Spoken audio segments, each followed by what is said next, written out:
नमस्कार वक्ता साथियों, आज आपकी मुलाकात करवाने जा रहा हूँ गांधी के संदेशों को लेकर। साइकिल पर राजघाट से निकले हिमांशु जी से, जी हाँ, उत्तराखंड से निकले हैं। कई लंबी बात होती है और एक पत्रकार का काम है सच तक पहुंचना। जी हाँ, एक तरफ उनका दावा था कि नफरत का माहौल है, तो वहीं दूसरी तरफ उन्हें यात्रा में कोई कठिनाई, किसी तरह की दिक्कत नहीं आई, यानी कि चारों तरफ सुख शांति है। हालांकि उन्होंने उत्तराखंड के बारे में बताया कि वहां जो कुछ हो रहा है गलत हो रहा है। इसी तरह हिमाचल का भी उल्लेख किया। लेकिन सबसे महत्वपूर्ण बात यह है कि उनका ये भी कहना था कि सच्चे लोग अधिकतर उपेक्षित रहते हैं, ये दुनिया का दस्तूर है। जी हाँ, जब गांधी था तब भी यही था, और जब गांधी चला गया है तो भी यही है कि सच्चे लोग उपेक्षित है। और जब इस यात्रा के दौरान पाटीदार समाज का पटेल समाज सरदार वल्लभ भाई पटेल को लेकर विशाल आयोजन था, तो उसकी जानकारी भी उन्हें नहीं थी। इसी तरह से गांधी के सहयोगी रहे बांसवाड़ा जिले के घाटोल के पहले विधायक धौलजी भाई पावसार के बारे में भी उन्हें जानकारी नहीं दी गई। तो ऐसे में क्या साइकिल यात्राएं और गांधी के संदेश जन जन तक पहुंच जाएंगे, इस पर सवाल या निशान लगते हैं।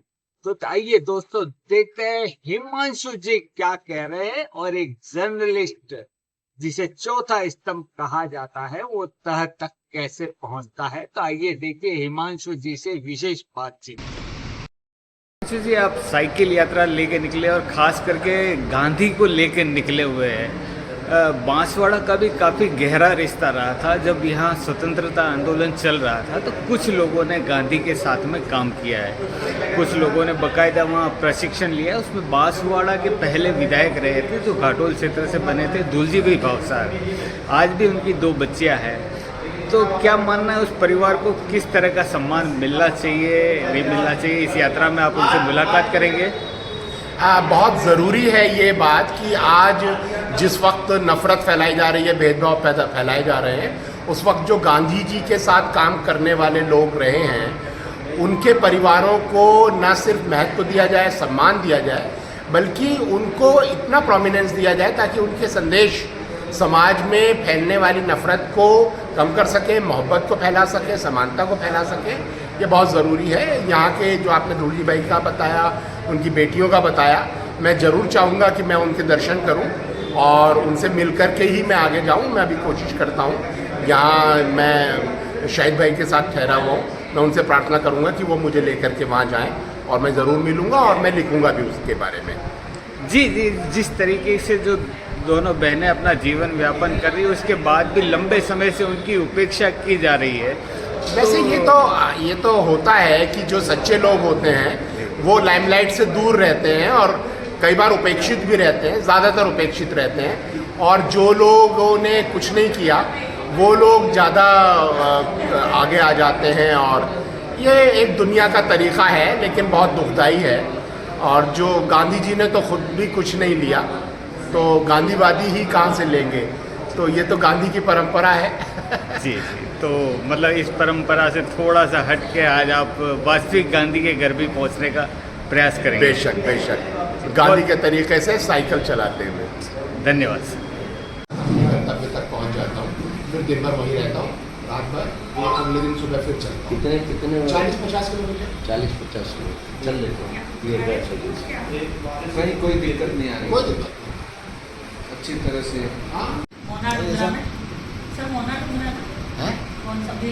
देश की रक्षा, इंदिरा जी की अंतिम इच्छा, बूंद बूंद से देश की रक्षा, इंदिरा जी की अंतिम इच्छा, बूंद बूंद से देश की रक्षा।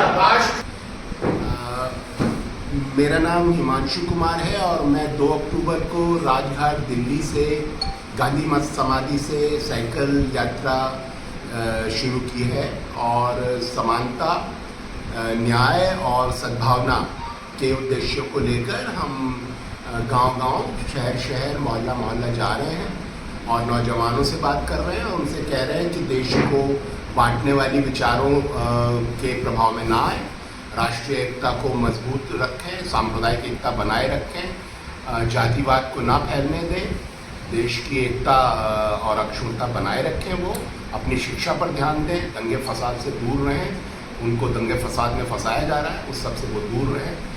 यही संदेश देते हुए हम आज यहाँ तक पहुँचे और आज यहाँ रमेश पंड्या जी जो कांग्रेस अध्यक्ष हैं ज़िले के और गफ्फार भाई जो प्रभारी अध्यक्ष हैं, उनके नेतृत्व में यहाँ एक बहुत अच्छा कार्यक्रम हुआ जिसमें सरदार वल्लभ भाई पटेल को हम लोगों ने याद किया और इंदिरा जी को श्रद्धांजलि दी और कांग्रेस के जो यहाँ कार्यकर्ता हैं उनके साथ बहुत अच्छी चर्चा हुई देश को बचाने के बारे में। और जिस तरीके से आज सांप्रदायिक सद्भाव को बिगाड़ने की कोशिश हो रही है उसमें कांग्रेस जिस तरीके से सकारात्मक अपना रोल अदा कर रही है वो बहुत ही महत्वपूर्ण है। और ये बहुत खुशी की बात है कि आज कांग्रेस ने इस यात्रा का यहाँ पर स्वागत किया है और हमें मौका दिया कि हम अपने विचार इनके साथ साझा कर सकें। आगे कहाँ तक पहुँचेंगे सर? बम्बई तक जाएंगे और वहाँ अगस्त क्रांति मैदान में इसका समापन किया जाएगा जहाँ से भारत छोड़ो आंदोलन की शुरुआत हुई। जी, आपको क्या लगता है आपकी यात्रा सफल हो रही है? जो मुद्दे आप बता रहे हैं कि देश में इस तरह के दंगे या नफरत का माहौल कहाँ आपको खास नज़र आ रहा है? माहौल को तो बिगाड़ने की बहुत कोशिश की जा रही है और ख़ास तौर से चुनाव में सत्ता प्राप्त करने के लिए इस तरह का काम किया जा रहा है जो कि बहुत ही शर्मनाक भी है। आप पर्टिकुलर बता सकते हैं कि इस जगह ये हुआ है?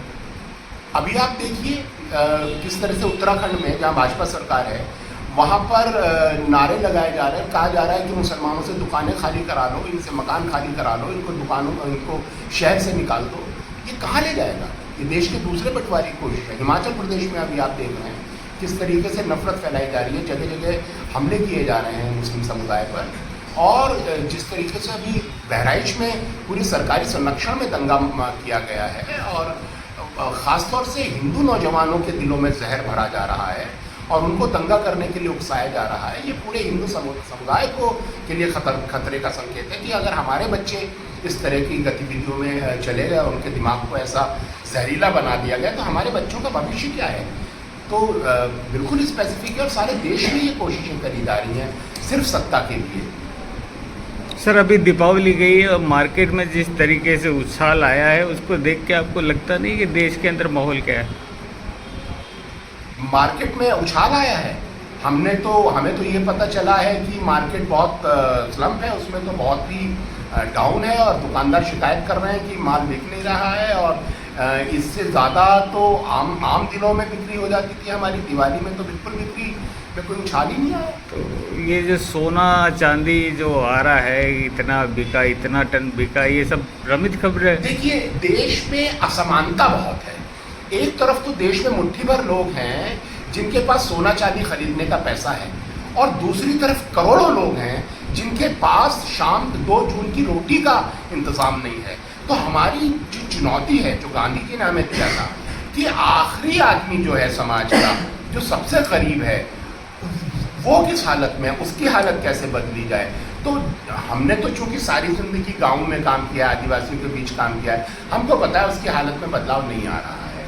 उसकी झोपड़ी कच्ची है आज भी, उसके बच्चे स्कूल नहीं जा रहे हैं, वो इलाज नहीं करवा पा रहा है, उसकी सुरक्षा नहीं है, उसको दंगाई बनाया जा रहा है। वहाँ तक पहुँच रही है दंगाई मानसिकता कि आदिवासी भी उनका झंडा उठा ले और दंगा करने लगे और दूसरे समुदाय के खिलाफ लग जाए। तो ये जो चुनौती है वो तो हमें वास्तविक दिख रही है। तो ऐसा आपको नहीं लगता कि ये चुनौतियाँ विरासत में मिली हुई हो इस सरकार को? ये जरूर है कि बहुत लंबे समय से इनकी कोशिशें हैं, लेकिन विरासत भी इन्हीं की है। आज जो नफरत फैला रहे हैं ये इन्हीं की विरासत है, ये कोई ऐसा नहीं है कि कांग्रेस की विरासत को जो आप हाल बता रहे हैं, लोगों के हाल बता रहे हैं, अगर आज भी उनके वही हाल है तो लंबे समय तक कांग्रेस का शासन रहा था, तो आप लोगों ने कुछ किया या नहीं? नहीं, मैं तो कांग्रेस का नहीं हूँ, लेकिन काम तो किया गया है। अभी आप कहाँ विराजे सर? मैं हिमाचल प्रदेश में रहता नहीं, अभी वर्तमान में अभी हम लोग कहाँ बैठे हैं? हाँ, कांग्रेस ऑफिस में। तो यही जगह क्यों चॉइस करी आपने? जिन्होंने मुझे निमंत्रित किया मैं वहाँ गया, और चूंकि मेरी जो यात्रा का उद्देश्य है सांप्रदायिक सद्भाव, कांग्रेस उस विचारधारा को मानती है तो उन्होंने मुझे बुला लिया। दंगा करने वाले तो बुलाएंगे नहीं। आज सरदार वल्लभ भाई पटेल की जयंती है और यहाँ पटेल समाज एक बहुत बड़ी विशाल रैली निकाल रहा है, क्योंकि आप पूरे देश की बात कर रहे हैं तो इस क्षेत्र का भी आपको जानकारी होगी।